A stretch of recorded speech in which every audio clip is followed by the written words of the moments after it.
A Ukrainian drone smashed into a building in Moscow on Friday. It was shot down by Russian air defenses. The incident disrupted air traffic at all the civilian airports of the Russian capital. About 7 flights were redirected to alternative airports. The drone damaged Moscow's Expo Center complex. The first vessel that used Ukraine's Black Sea corridor crossed through Turkey's Bosphorus Strait. The Hong Kong-flagged Joseph Schult container ship left the Black Sea port of Odessa earlier this week. Last week, Ukraine announced a humanitarian corridor in the Black Sea to release cargo ships that have been trapped in its ports. Russia recently pulled out of the Black Sea grain deal. The United States has approved sending F-16 fighter jets to Ukraine from Denmark and the Netherlands. Secretary of State Antony Blinken has given assurances that the US will expedite the approval of transfer requests when pilots are fully trained. Ukraine has been demanding F-16 fighter planes for months now to use in the ongoing war against Russia.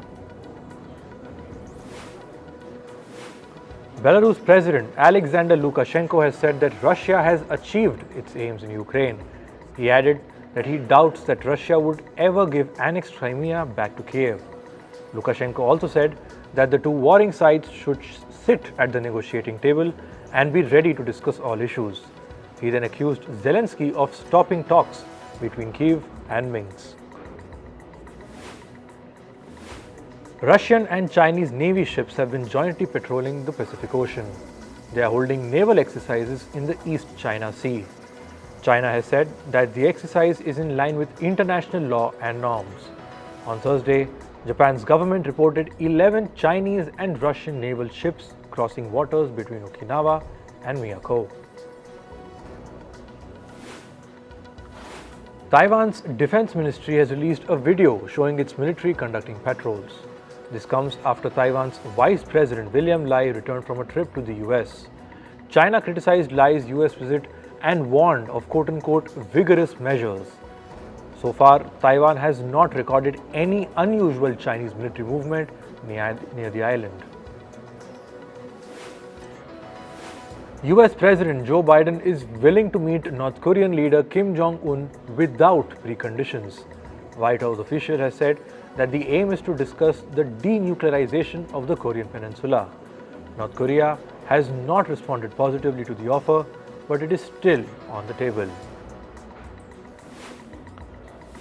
The West African bloc ECOWAS has said that it stands ready for military intervention in coup-hit Niger. Leaders say that they will intervene militarily if diplomatic efforts to reverse the coup fail. The ECOWAS Commissioner for Political Affairs, Peace and Security accused Niger's junta of playing cat and mouse with the bloc. This is by refusing to meet with the envoys. Law enforcement officials in the US are investigating threats against members of a grand jury. These members include those who are overseeing former President Donald Trump's Georgia trial for trying to overturn the 2020 election result. The personal information of some of the jury members was leaked online. Authorities are working at both the state and federal level to track down the origin of the threats. The Indian Space Research Organisation or ISRO has released images of the moon captured by the Vikram Lander module. These images were taken on the 15th and 17th of August. The lander successfully separated from the propulsion module of the spacecraft on Thursday. It is now making its final journey to the moon. The touchdown is expected on the 23rd of August. In climate news, a state of emergency has been declared in Canada's British Columbia. The region's wildfire has tripled its size and continues to spread. Authorities have warned residents to prepare for extreme fire conditions. This is Canada's worst ever wildfire season, with more than 1,000 active fires burning across the country. Meanwhile, hundreds of people lined up outside an evacuation center in Canada's Yellowknife. They were registering for flights out of the city. This comes after authorities declared an evacuation order because of the wildfires. The Canadian Armed Forces are assisting with the airlift operation. Experts say climate change has exacerbated the wildfire problem in country. In Spain, firefighting efforts continue in the Canary Islands. A seaplane dropped water over an intense flame as severe wildfires continue to rage. Authorities have warned a spreading blaze could lead to further evacuations and confinement. Over 3,000 people were evacuated from their homes on Thursday.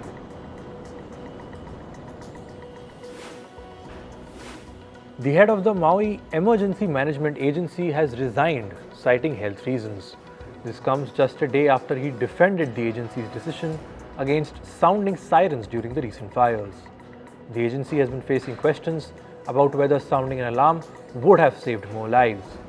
The US city of Maui in Hawaii saw the country's worst wildfires in decades. A strong earthquake of 6.3 magnitude struck Colombia's capital Bogota on Thursday. The initial quake was followed by aftershocks minutes later. One woman died after panicking and jumping out of a window during the quake.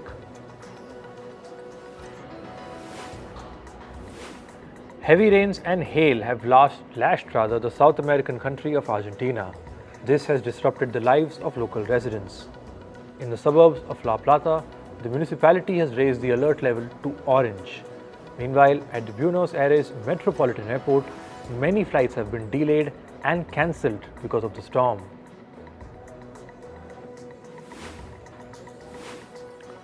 Large parts of India's northern Punjab state were flooded on Thursday. This was after heavy rain prompted the release of water from the Bhakra Dam. Hundreds of people living in nearby areas were evacuated to safer locations by rescue workers.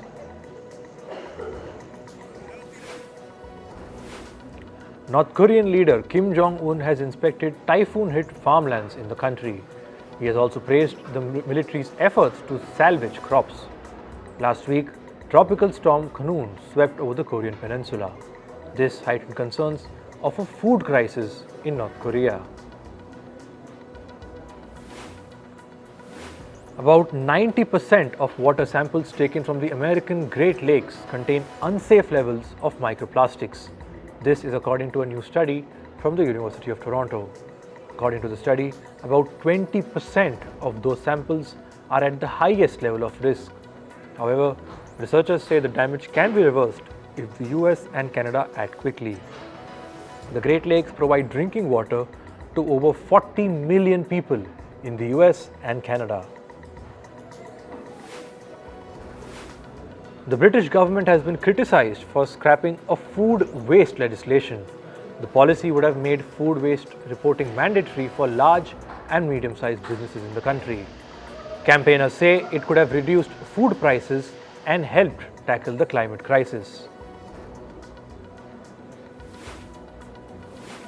Moving to business and tech, Chinese property developer Evergrande has filed for bankruptcy protection in the US. It will allow the heavily indebted company to protect its American assets. This is while it works on a multi-billion-dollar deal with its creditors. In 2021, the company defaulted on its huge debts. This sent shockwaves through the global financial markets. Elon Musk is on a visit to Japan for the first time in 9 years. The reason of his visit is not known. Elon Musk last visited the country in the year 2014. That was to finalize an agreement with Panasonic to build a battery factory. The prices of retail condiments have severely shot up in Argentina in the past month. A report says price lists from major suppliers show an average hike of 18%.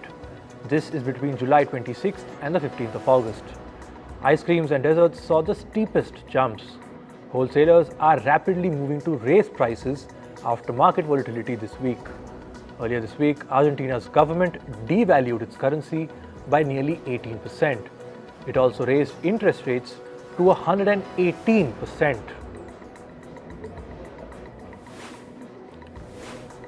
Reports say chocolate makers like Hershey's and Mondelez may face tougher trading conditions over the next year.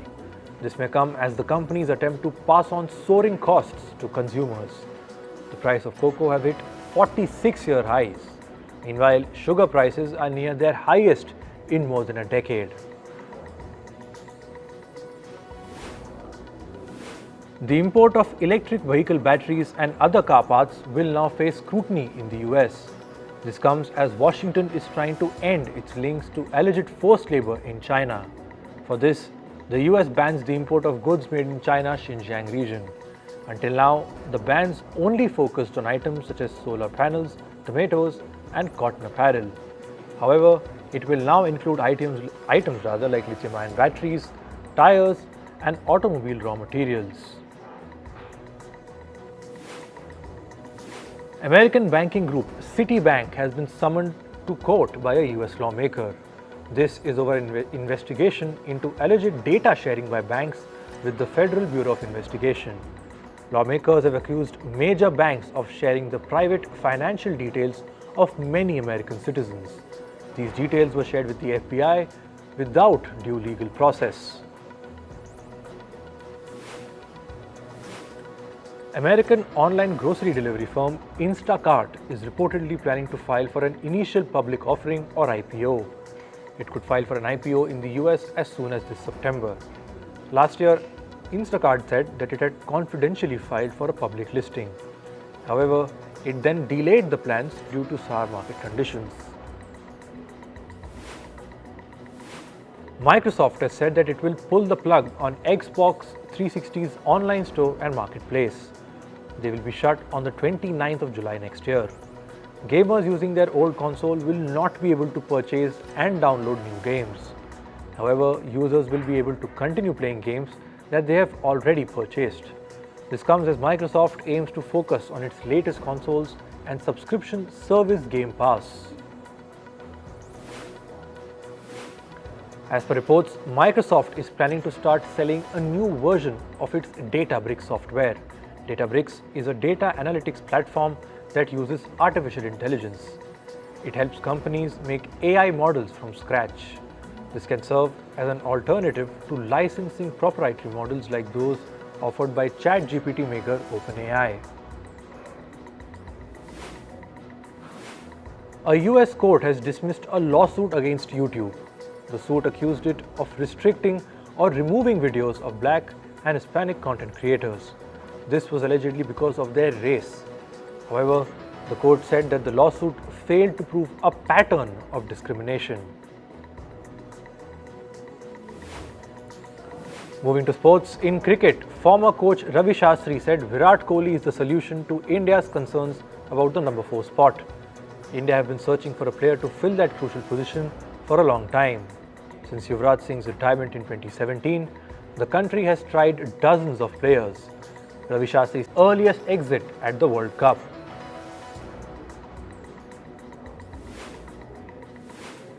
Lionel Messi said he is ready to bring home the first title for Inter Miami.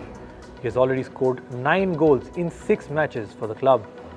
The superstar looks forward to lift the League's Cup trophy for Inter Miami.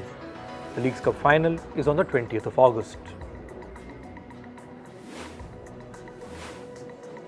English Premier League club Everton is in talks to sign Che Adams from Southampton. The deal is reportedly worth over $15 million. The 27-year-old Scottish forward has been at Southampton since the year 2019. Adams has scored 25 Premier League goals across 4 seasons for the club. Saudi Pro League club Al Hilal have signed Yassine Bounou from Sevilla. The 3-year contract is reportedly worth over $22 million. Bounou is Sevilla's first choice goalkeeper and has helped them win 2 Europa League titles. In tennis, women's world number 1 Iga Swiatek reached the quarterfinals at the Cincinnati Open. Poland's Swiatek beat Qinwen Zheng of China. She lost the first set to her Chinese opponent 3-6, but then rallied back 6-1 and 6-1 in the next 2 sets. Swiatek will next face Marketa Vondrousova of the Czech Republic. Men's world number 1 Carlos Alcaraz also advanced to the quarterfinals of the tournament. The Spaniard Alcaraz beat American Tommy Paul 7-6, 6-7 and 6-3. His next opponent is Australia's Max Purcell. Novak Djokovic also won in the round of 16 at the Cincinnati Open. The men's world number 2 beat Frenchman Gael Monfils 6-3 and 6-2 in straight sets. He will next face Taylor Fritz of the US in the quarterfinals. Trans women have been temporarily banned from the women's events at World Chess. They won't be able to compete until they clear a gender assessment. The International Chess Federation said this process could take up to 2 years. The move has drawn backlash from advocacy groups. India's National Doping Agency has banned sprinter Dutee Chand for 4 years. This is after she failed 2 dope tests for a banned substance. Chand's counsel said it was a case of unintentional consumption. She will appeal to the agency to challenge the ban. In the world of entertainment, the Writers Guild of America met with representatives of some major Hollywood studios on Thursday. This comes as the two sides continue to navigate a way to resolve an over 100-day-old strike. The CEOs of some of the major studios, including Ted Sarandos of Netflix and David Savla of Warner Bros., are also expected to hold a joint meeting. NBC Universal and Disney's top brass is expected to join too. Actor Jason Momoa has warned his followers against people who are pretending to be him and asking for donations in the aftermath of the Maui wildfires. The actor said, and I quote, "I am not going to be reaching out to anyone on Instagram to ask for money." He also urged people to stay away from tourist areas in Maui and let survivors use those resources.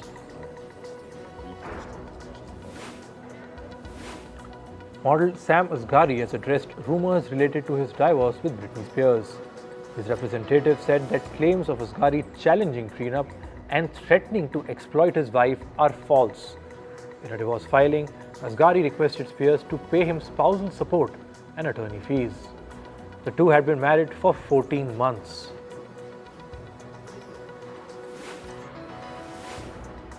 Sean and Leigh Antwi, the couple that inspired the movie The Bright Side, planned to voluntarily terminate their conservatorship over Michael Oher. Oher is a former NFL player whose life story inspired the Oscar-winning film The Blind Side. Reports of conservatorship termination comes days after Oher sued the couple. Oher accused the Tuis of lying about adopting him and falsely advised him to sign a document that made them his conservator. Singer Selena Gomez has confirmed that her new album is in the works. She announced that her new song titled Single Soon is set to release on the 25th of August. Single Soon comes as Gomez's song with rapper Rima called Calm Down spent several weeks on Billboard's Hot 100 Singles chart. Selena Gomez's last album, titled Rare, came out in the year 2020. Singer Miley Cyrus has said that she will soon be sharing her new soundtrack called Used to Be Young. This comes 5 months after Cyrus released her 8th studio album called Endless Summer Vacation, which contains her hit breakup single Flowers. Many believed that this song was about her former husband, Liam Hemsworth. Cyrus said that her latest song is dedicated to her loyal fans who have loved every version of her. Musician Camila Seguera, who co-wrote singer Katy Perry's songs, has been missing for nearly 2 months. Authorities say that she was last seen in Beverly Hills. The musician's landlord in Beverly Hills said that she was evicted before her disappearance.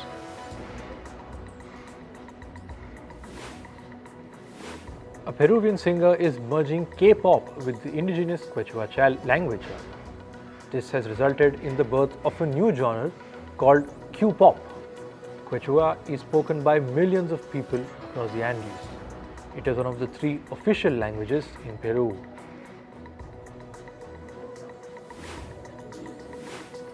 Girl with no job content creator Claudia Oshry has revealed that she is using type 2 diabetes medication called Ozempic for weight loss. This medicine is gaining popularity among Hollywood stars for its cravings curbing effect. Oshry joked that Ozempic was a no-brainer decision for her. Using this drug without a doctor's prescription can lead to health complications. And finally, Broadway star Chris Peluso has died at the age of 40. Peluso was a part of Broadway's Mamma Mia and portrayed character Sophie Fion's named Sky. Nearly a year ago, Peluso's friends revealed that he had stepped away from the stage due to schizoaffective disorder.